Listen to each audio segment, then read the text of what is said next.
शनि हुए उदय।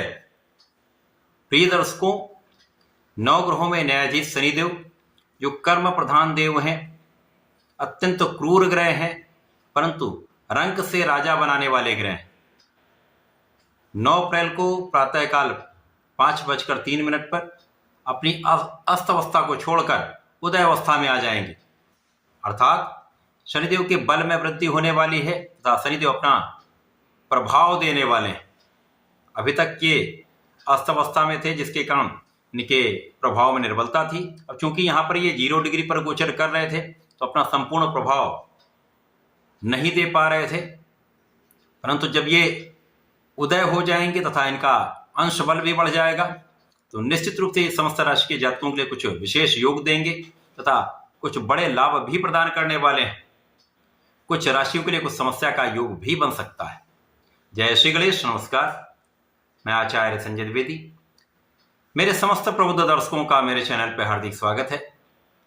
प्रिय दर्शकों, आज मैं शनिदेव के उदय काल का संपूर्ण विश्लेषण करने जा रहा हूं। आज मैं सिंह राशि के लिए शनिदेव के इस उदय काल से किस प्रकार का लाभ प्राप्त हो सकता है, किन भाव में वृद्धि होगी, अथवा कहीं पर कोई समस्या या अवरोध है तो उसका क्या निराकरण है, संपूर्ण विश्लेषण मैं पूर्ण तर्क के साथ करने जा रहा हूं। सिंह राशि सूर्यदेव की राशि है।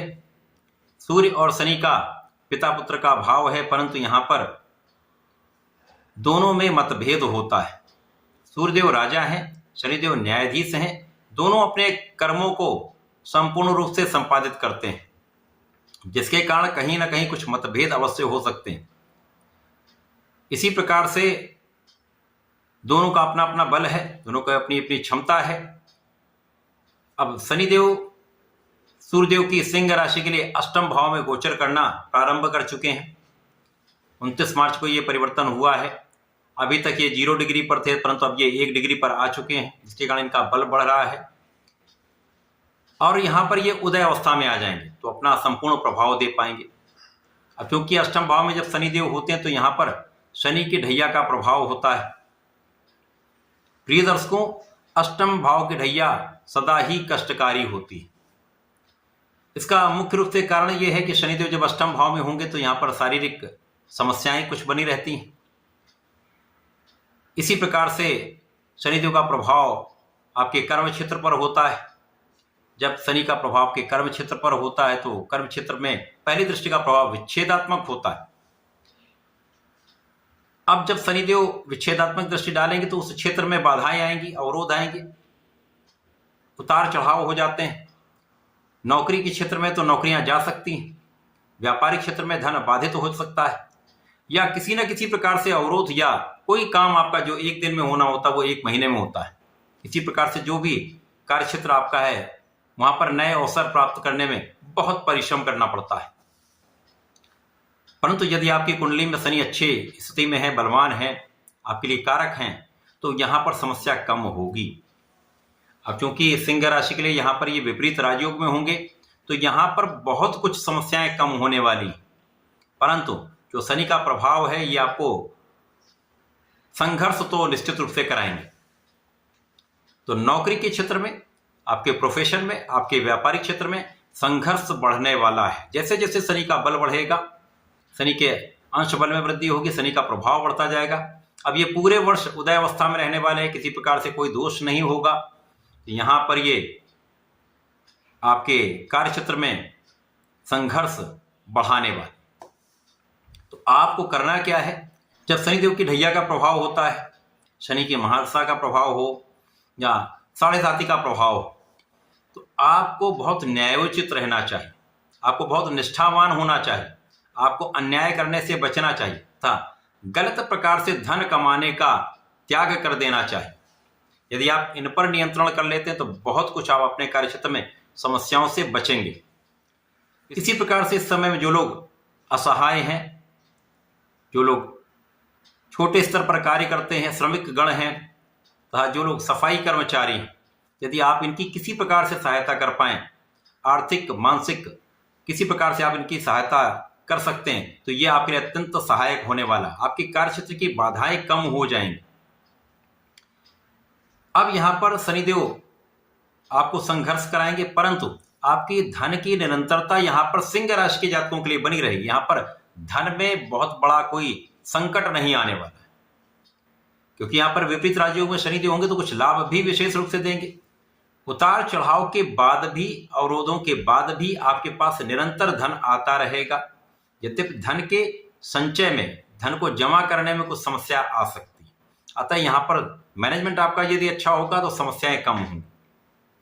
इसी प्रकार से इस समय में धन के सही इन्वेस्टमेंट में आपको लगाना चाहिए। यदि आपने जल्दीबाजी में धन कमाने की स्थिति में धन लगा दिया तो वहां पर धन हानि की संभावना होती है। शनिदेव एक लंबी अवधि के ग्रह, 2.5 वर्ष यहाँ पर आपके अष्टम भाव में रहेंगे, तो ये स्थितियां बनेंगी। कभी आपको अचानक लाभ मिलेगा, कभी अचानक हानि होगी, तो यहाँ पर आपको सावधान रहना चाहिए। जल्दी पैसे कमाने के स्रोतों से बचना चाहिए। इसी प्रकार से शनिदेव इस समय आपको ज्ञानवान तो निश्चित रूप से बनाएंगे, क्योंकि जब शनिदेव अष्टम भाव में होते तो आपके विशेष ज्ञान में वृद्धि हो जाती। आप कुछ नया करना चाहते हैं, कुछ नया ज्ञान लेना चाहते हैं, तो ऐसी स्थिति बन रही जब आप ज्ञान का स्तर बढ़ाने वाले हैं, नया ज्ञान प्राप्त कर सकते हैं। जो जातक पढ़ाई कर रहे हैं, यद्यपि यहाँ पर संघर्ष होगा, आपको परिश्रम अधिक करना पड़ेगा, लेकिन परिणाम अच्छा आएगा, यहाँ पर कोई संदेह नहीं। यदि आप अपने पूर्ण मनोबल के साथ अपना संपूर्ण परिश्रम लगाते हैं तो प्रतियोगिता परीक्षा में भी सफलता मिलेगी, आपको लाभ मिलेगा। इसी प्रकार से संतान पक्ष बलवान होगा, संतान सुख आपको प्राप्त होगा। इस समय में आपके विशेष ज्ञान में वृद्धि होगी, आपका आध्यात्मिक भाव प्रबल होगा, आपके आध्यात्मिक गुणों में वृद्धि हो जाएगी, पूजा पाठ में आपका मन भी लगेगा। यदि यंत्र मंत्र तंत्र से संबंधित किसी कार्य में है तो विशेष यहाँ पर प्रभाव को प्राप्त होने वाला है, उससे विशेष धन का लाभ आप प्राप्त कर सकते हैं।